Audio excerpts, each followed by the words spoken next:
Okay, so welcome back on the 28th Annual International Conference of TESOL Macedonia Thrace.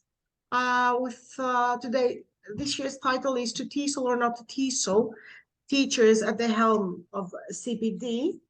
And our afternoon presenter is Mr. Haseen Ahmed Mohammad,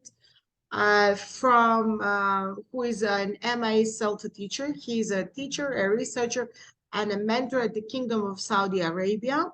And his presentation is about fine-tuning our notions and using technology for our professional advancement. The floor is yours. We are all ears. Good afternoon. Thank you very much for the lovely introduction.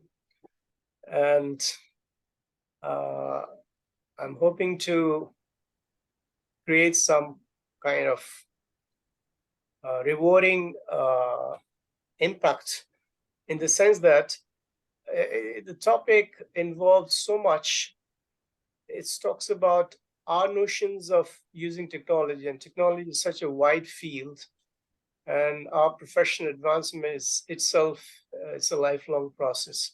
It involves too many things. But I'm going to focus more on the technological integration, its applications without much impediments or barriers, and how to maximize the efficacy of our teaching in any context that because 21st century will definitely demand a lot more from we educators and teachers, in the sense that we are knee deep into technological barrage of, it's an onslaught on all of us, and those who will be left behind will be actually left behind. So we can't really afford to ignore or to remain immune from this alarming technological advancements that are knocking the door. If each person has natural gifts, and of course all our students have their own innate talents, and the true nature of education actually involves awakening of those deeper senses or dormant talents by inviting and then blessing of the inner genius. I mean, every child is unique, every student is unique, and we have to tap the inner genius. And every young person has the gift of living a unique life in his own ways. So we have to respect the spirit of each young person. If you could spend a couple of seconds on reading this tells us how we as teachers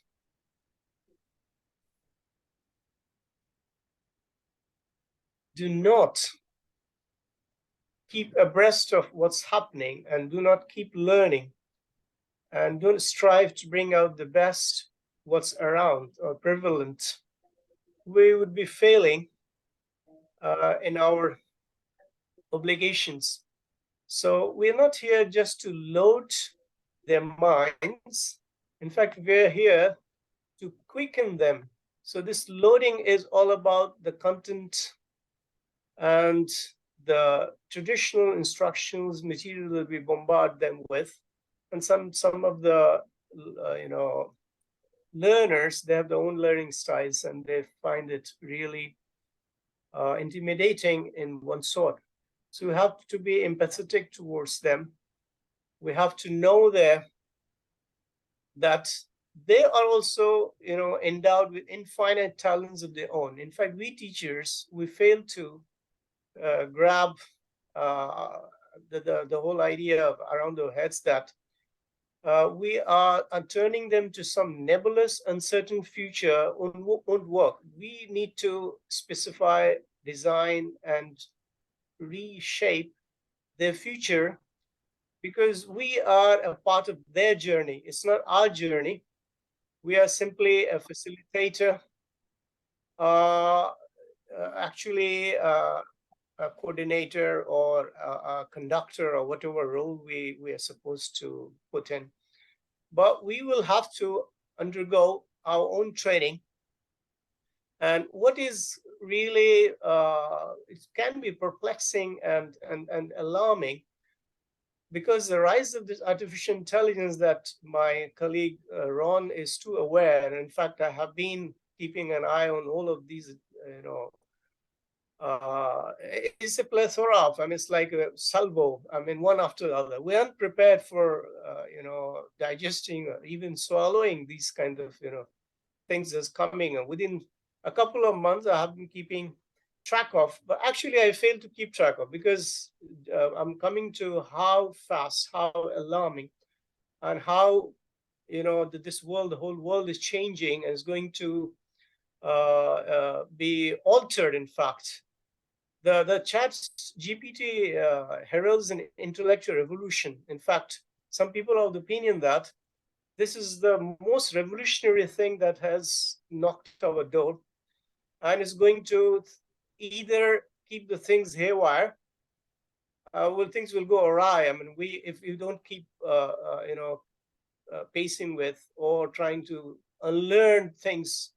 So this is a new start of enlightenment, maybe with some pitfalls, some of the oddities, but it's happening, and it's like the first Bible printed that humanity had found itself to reshape it, and the entire education world got enlightened.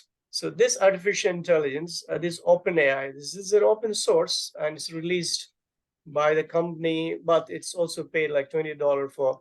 So I'm going to talk a lot more about, at length, because this is how, it comes into scene. As a practitioner, educator, or as a teacher, or even as, learners, they have to fall in line. So we cannot turn a blind eye to what's happening from this GPT 3.5, where itself a bombshell. Now we're coming to GPT 4, which is likely to have an audio, video, and images and text also to be embedded in the real time. And we have some chatbots coming, like education chatbots. That's going to be handy at our disposal as a teacher, as an educator, and also at the hands of our learners, because they would be able to save a lot of time and energy, because it's a reflex of a button, and it does the things with lightning speed. In fact, leaves me stunned and amazed the kind of quality of product it gives. Sometimes maybe repetitive, it's maybe a bit bland, but it is.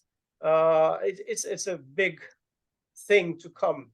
I have been looking at certain, ways of studies, how to optimize the utilization application of this, and I come across some of the techniques, like if we add some of these, artificial intelligence articles and blogs, and keep an eye on those. And these are some of the prompts, the usual prompts that can really improve not only the output of our learners, but we can also tweak our exercises, whether it's grammatical or whether it's syntactical or structural or writing. So this is just a sample of some of the prompts that could really help the chatbot work wonderfully well for all of us. Gaming capacity company has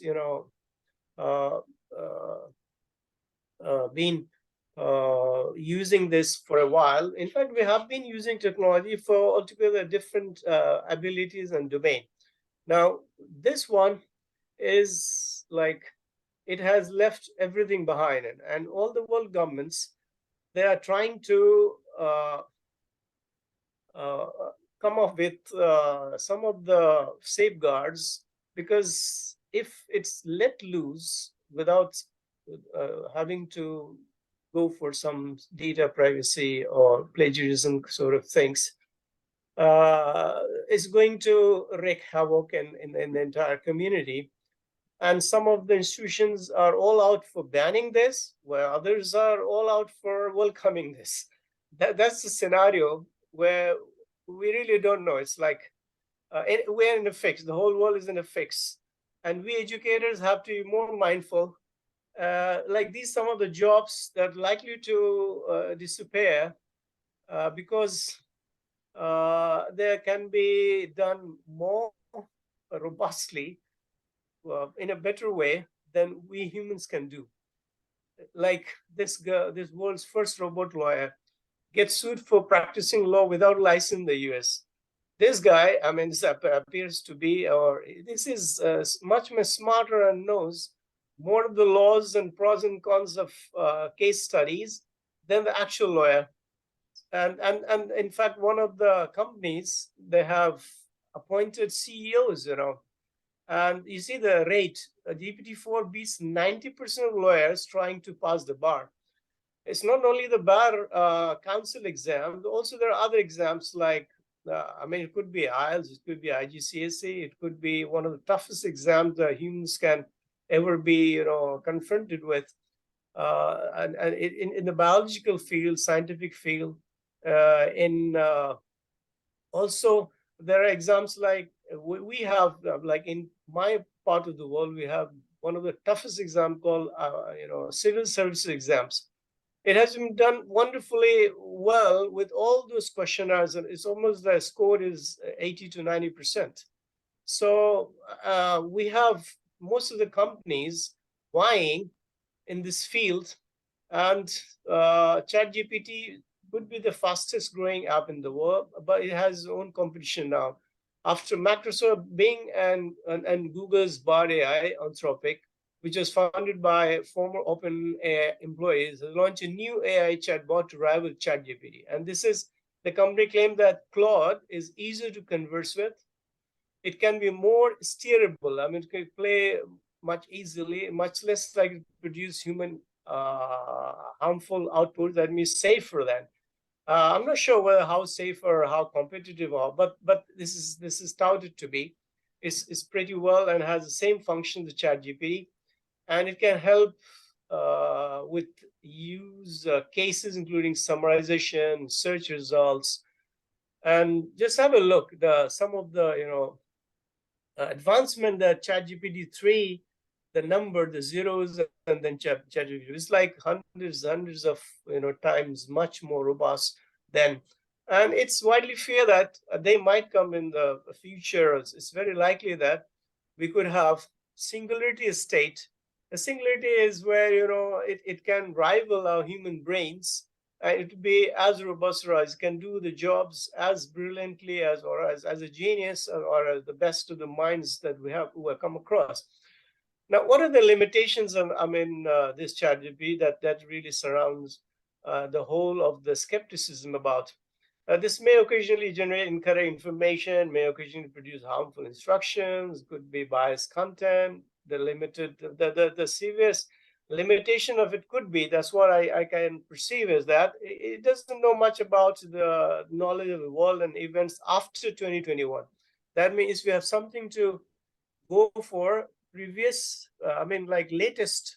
So because it works on the large input model that they have their hands in the land. What is good about some of the is, like, I have got this chat PDF. This is a wonderful PDF. This is a tool that enables users to interact with the PDF document. And it seems like if you are talking to a human, because it works, it analyzes, it creates a semantic index, even hundreds of pages of the PDF can summarize or give you, and it takes you to the page you want to. It could be relevant paragraphs, and also it can give you things in the tabular format. It can give you data stored in there, and it could jump from, so quickly. You don't have to delve, abysmal depth of the whole text will be in front of you with the lightning speed.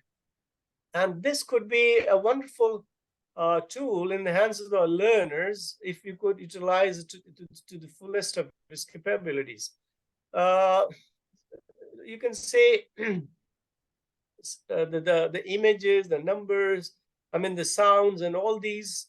By next week, you'll be able to use artificial intelligence to write a movie script, and it's actually happening. In fact, the some of the guys are creating movie. Actually, last night I saw a movie. I thought it's a real movie. In fact, that was done by this GPT and 4.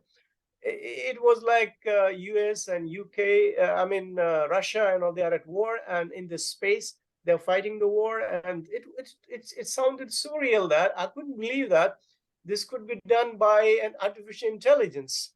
So this Bing is an all-out, and it's pumping billions of dollars now, and it's not going to be left far behind.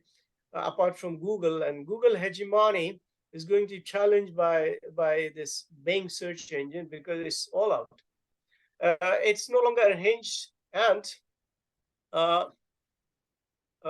we can see that it can, sometimes what we call hallucinate. That means gives you faulty information, and if you want to. And in order to tackle with this hallucination thing or perplexity, we call it perplexity or blandness or repetitive responses. So AI-powered chat gains 3 distinct personalities. These 3 distinct personalities will give you 3 distinct quality or distinctions of the responses. One could be exact, one could be. So what are those? Just have a look. If you're searching for a creative way to reach top shelves warehouse, this is one.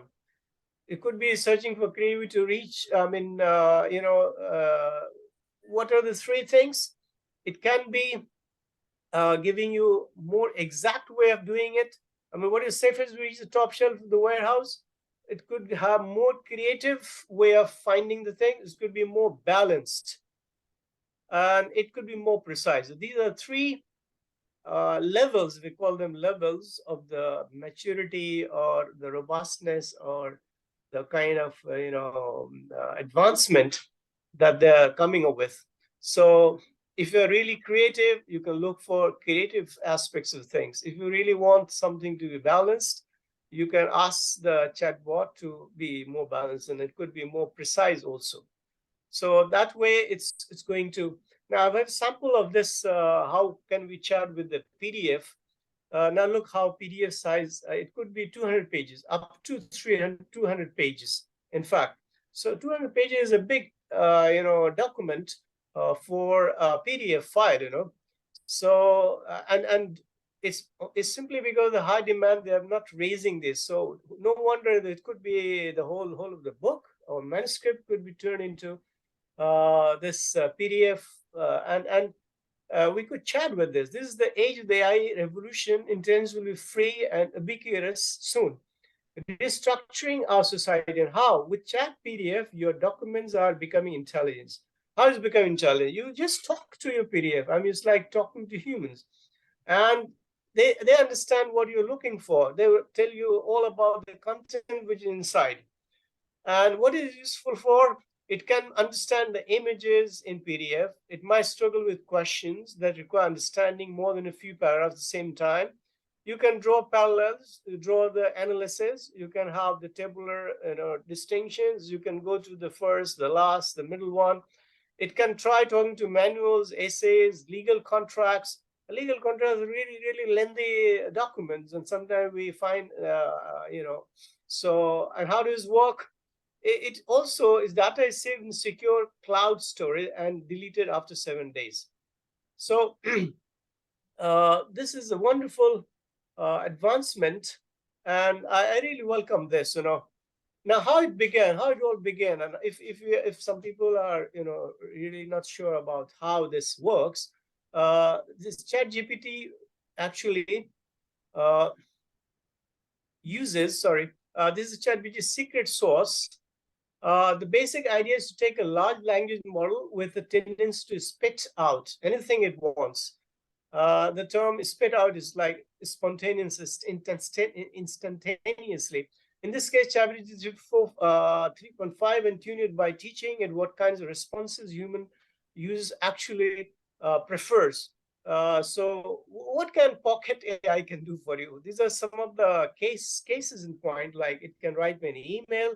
We just give the prompt of apology, could be some invitation, could be some, so how quick it writes for you. And it writes a very well balanced, reasonably, fairly, grammatically correct email. Science questions can answer, it can write a poem, it can summarize the text, it could, crack jokes for you, it could write an essay for you, it can give a good recipe. In fact, there was experiment done. Some of the stuff from the fridge was showed to ChatGPT and asked what can it cook, and it really came up with some of the good fine ingredients and the cooking recipe. It can also code. So the whole world. It's like the whole world. It's the endless. I can keep on going. But the thing is, as educators and teachers, what does it imply? What are the ramifications of this kind of brilliant education tool at our hands? It's all free and open to the whole world, So we as evaluators, we are as change agents actually. So we have to be on guard. We have to be as a licensure or as a, we have to do the policing thing, We have to police our learners, and we have to train them how not to or where to stop. So learning experts, seekers feedback into which are constantly engaged with dialogue and challenges. So John Hattie's landmark visible learning research concluded that one of the most important influences on student achievement is how teachers think about learning in their own role. So we need to learn, unlearn, and relearn. That's going to be the cycle for us, because we have been fantastic with our traditional mode of teaching and all that, but that's not going to work. In fact, with this kind of artificial intelligence, machine learning, deep learning, natural language, and we have, so it's all embedded and inside. This is what shows that how complicated this world, world of artificial intelligence. There are millions of users already, and it has left the whole world gasping. Actually, Facebook took 10 months to have a billion, and now this is within months. It has multi-million users. ChatGPT. So this is how it does, how it exhibits similar capabilities, and it could work on photographs, diagrams, screenshots. So all of the, even handwritten, you just upload, and it tries to read, and it tries to ascertain what is inside them. So actually, it also presents some of the new risks due to increased capability. The new risk could be because it collects a lot of data, collection of NLP tasks, exceeds the vast majority of report state of the art system, which often include task-specific fine-tuning. And it also has some sort of safety and alignment issues. And it's being deployed as an open source now. There will be restrictions, and all the governments and world bodies are trying to limit its usage and trying to make it safer. So what are the risks and mitigation? How can we deal with those risks?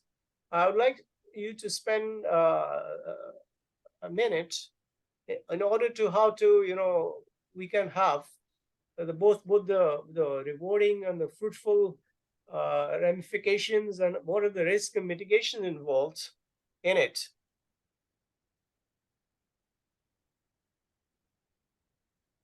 Like we engage over 50 experts from domains, like experientially, or in order to make experiments. The 50 experts were called from all kinds of all fields, like cybersecurity, biorisk, international security, to test the models. And actually, they're finding specifically enabled us to test model behavior. This is what this the guy who came up with this ChatGPT 3.5 and 4 has to say, because they are in contact regularly, and they actually require more of the niche expertise to evaluate as well as assess the risks that will become relevant. Because once we are users are giving the feedbacks, it's trying to toy with those ideas and recommendations, and it's getting to learn much better, and it's proving on a daily basis actually. So some of the handicaps, limitations of even GPT-4 could be like, it's still not fully reliable. I mean, it still has hallucinates, facts, and makes reasoning errors. So we need to be really careful, while using the inputs and the outputs. Language model outputs, particularly on higher stakes, like if you ask them how to create some sort of hazardous chemicals, they'll give you all the ways of. So it could be a human review and granting additional context, avoiding high stakes use altogether. So there is a need of a world platform where all the policyholders and stakeholders should join hands and come up with the kind of robust, because it's spanning 57 subjects. I mean, see the kind of reach that this has into a variety of languages using Azure Translate. So many existing ML benchmarks written in English. In fact, to gain an initial understanding of TBD capability in other languages, the translation was done. The benchmark was 29, a suite of multiple choice problems spanning 57 subjects into a variety of languages using Azure Translate. So it does a translation job, even the text to speech and speech to text and translation jobs, so brilliantly. So of course, the GPT-4 has outperforms the English language performance. So we as English language practitioners, we have more, greater and cardinal role to play with the usage. Now you have to talk to the GPT in a friendly and conducive and congenial way. So because it interacts with the humans in a human way, it has been trained as such that it won't, it has its own emotional baggages and all. And if you tease it, or try to inject with certain kind of diabolical statements or some sort of filthy things, or it spits it back. So we have some of the reservations, like this kind of output is going to help you get better results, because if we try to tweak some of our responses, I'll say tweaking, maybe the emotional words, maybe the emotional intelligence, or the lexis, or kind of context. We alter the context and we try to get to regenerate the things, and it's professional manner with a serious empathetic, or it can also have authoritative kind of approach. Like if you say being an authoritative, being a casual, being funny, being, like it assumes the role of, as the input goes into its playground. So if you enter the documents, the diagram, the shorts and all. So obviously, GPT this is pre-trained, and it's transformer, pre-trained transformer, because it has been exposed to the whole world of data in the real sense. So its capacities become broader, and God knows if the next 6 months or a year, or how it's going to alter its role, and in capability is exceedingly high, and we will have to redefine human knowledge, in fact. And these changes are getting accelerated with the lightning speed. And our reality may not match, because our classrooms are still learner-centered, traditional mode of, the whole world is not like going gaga over this kind of technological advancement. We live in a world where, this digitizations or digital world is it can be alien to many parts. So we need to reorganize the politics and society as a whole, so that larger majority of the people have.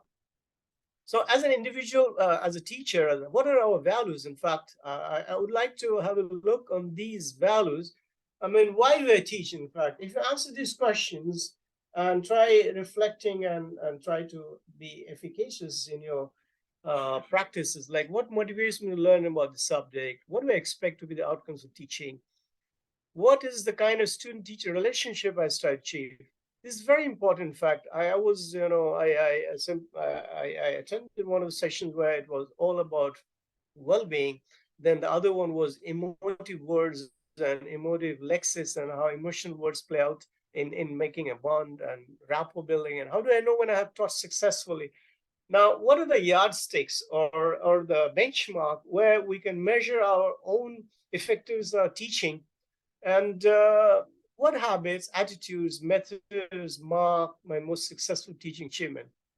What values do I impart to my students? I'm like, you know, they cannot have a more or less unethical lifestyle, you know, as long as we associate with them. Part of the teaching job as a teacher is also to inculcate good habits, good values, good ethics, and also to get along well with their own, their ethics. You know, I mean, our learners, especially our learners, they have their own ethics. And what themes provides my teaching? So these are some of the pertinent questions that we always we need to keep asking. You cannot swim for new horizons until you have courage to lose sight of the shore. I reckon that you guys, would make sense out of it. That if you continue looking at the shore, we can never swim. In fact, so these shores, I would call them as our traditional approaches, traditional classrooms where we usually don't depart and we are resistant to all the changes, and we don't welcome whatever comes our way, especially the we call them fossilized teaching community. They refuse to budge, and they don't refine their own practices. This is one of the uh, website called ChatGPT has set the world on fire in a matter of months, raising new questions. Now, this is the kind of conversation that's going on. See, yes, I'm sure. Please stop asking the same question. I mean, if you're repetitive and you try, going for some sort of sarcasm, some sort of snarled attacks on them, you will get this kind of response. Because the name of the chatbot was Sydney, but it was somehow blurted out, and then it apologized for not knowing the topic and all that. So, uh, as educators, we have plenty of educational tools, brilliant tools. To name a few, like this could be the Flipgrid for assessment, collaboration you teach, content creation, word clouds. In fact, I'm aghast at the kind of the large range of free applications that are available online. And apart from this open AI, that has already brought hundreds and thousands of applications and uh, converting all sorts of, I mean, it's across the domains. WordWall is a good class management, and these are the traditional online. It's not that we teachers have not been, fiddling with technology. We have been doing fine, but we have to keep abreast of the newcomers in the field. So what I was talking about, the fear of attaining this singularity state, this is the real, this is going to be, apocalypse. Because once this AI singularity is achieved, the first defined singularity is a point when AI surpasses human intelligence, leading to rapid exponential advancement in technology. Exponential means there won't be any end of it. Like it could play chess with you, and we have virtual reality, augmented reality, we have mixed reality, we have almost the entire universe is turned into metaverse by Facebook. So this and the second refers to the belief that the technology will be able to improve itself. That means it can come up with its own codings, and that's what its GPT is doing. So it's improving its own codes. It's also coming up with newer codes. It's fixing its own problems. It doesn't have to seek any human interventions for coding, recoding, refining, and also executing these codes. So human ability to understand and predict, that's going to be seriously impeded with this kind of advancement that's likely in the future. So I'd like you guys to think and ponder over whether this kind of technology is really disruptive, or is it promising for people like us who struggle in our classrooms on a daily basis with our learners. So it could be simply a hype for us. It comes and goes. It disrupts our usual fashions of teaching, and then we simply keep vying and looking at those others who are quite better at those kind of technological ammunitions. I'll say this kind of uh, ammunitions, and it so well, so such like metaverse, I like crypto, Web3, generative idea tools, stable diffusion, and of course ChatGPT are poised to have tremendous, possibly revolutionary impacts. So I'm not so pessimistic about the disruptive nature of this, because well, of course we humans are endowed with the innateness to handle and to use these tools to the best of our abilities and harness them. Actually, the whole idea is how to harness this.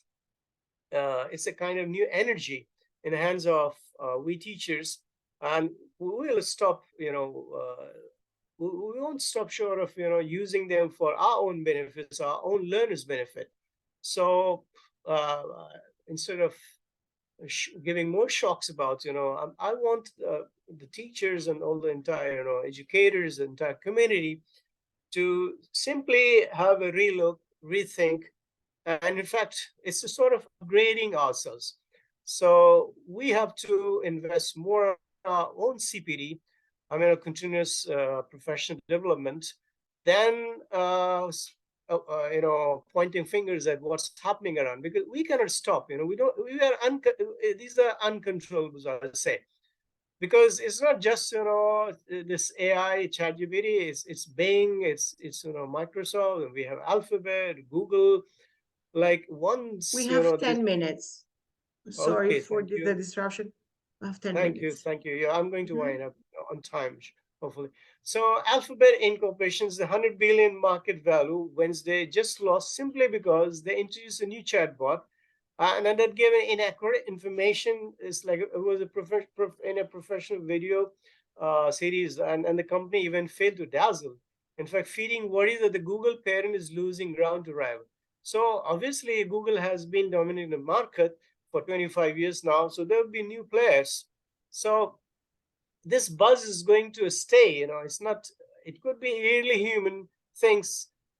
We could have poems written by or developed by and computers codes and pictures and our it could be deep fake. What I'm afraid of or fear the most is deep fake culture, where most of the images are being copied, and that's coming to impersonate the people tomorrow. I mean, our students might clone us and have a go for a deep fake and do pranks with them. So I would like to mention this the reaction, the way Noam Chomsky thinks over these kind of technological interventions. On ChatGPT, he is not so. I mean, he says it's basically high tech plagiarism and a way of avoiding learning. So he is of the view that this makes the task easier in copying, and we have been doing there have been anti-plagiarism check even for AI. We have a zero bot that was developed to check on the plagiarism by, but the kind of terminology that's being used is, and I would call it like AI plagiarism, like it's plagiarism from AI now. So Microsoft is well into it, and it's coming with its own version of Copilot, and some of the astonishing capability of artificial intelligence. You could say that these are some of the key areas and the bigger aspects of its revolutionary impact on all the spheres of the humankind could be this. It's a pretty long, capabilities. Like it can learn faster than humans. It can learn algorithm. It can, facial recognition technology is already on the move on airports, and it has surpassed human accuracy in identifying face. You could go wrong, but this technology can't. The AI can also create art, the kind of art which can be mistaken to be done by one of the most seasoned artists and painters. Even the musicians are being challenged, because it can create music, it can create lyrics, and it can come up with some of the poetry that can be indistinguishable from works created. That means you can hardly distinguish what is ageism or what is the human. And it can work for multiple languages, understand, process multiple languages. It can work and predict diseases. It can, of course, autopiloting drivers, Tesla Motors, and the whole world is coming after autopiloting. And a time will come when we don't have to even be behind the wheels, where the cars would navigate its roads, highway, and AI has defeated human champions, complex games like chess, Go, and poker. It can also recognize emotions. That's where we are really, in danger. Human emotions from facial expression, voice, and body language.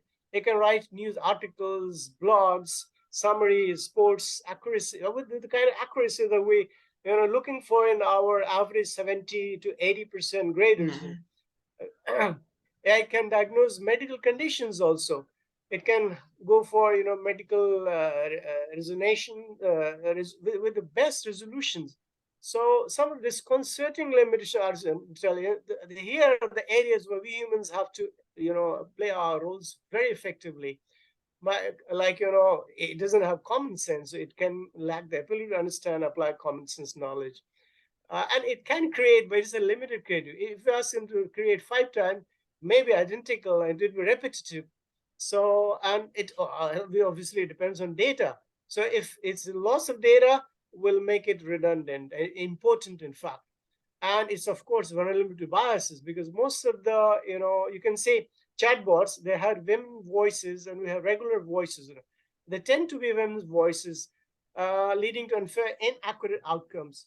And some of the abstract concepts may be really challenging for AI, because it may not understand those concepts still, because it involves a nuanced languages. Probably it could be eschatology, it could be religious philosophy, spiritualism, and those kind of abstract things in philosophy.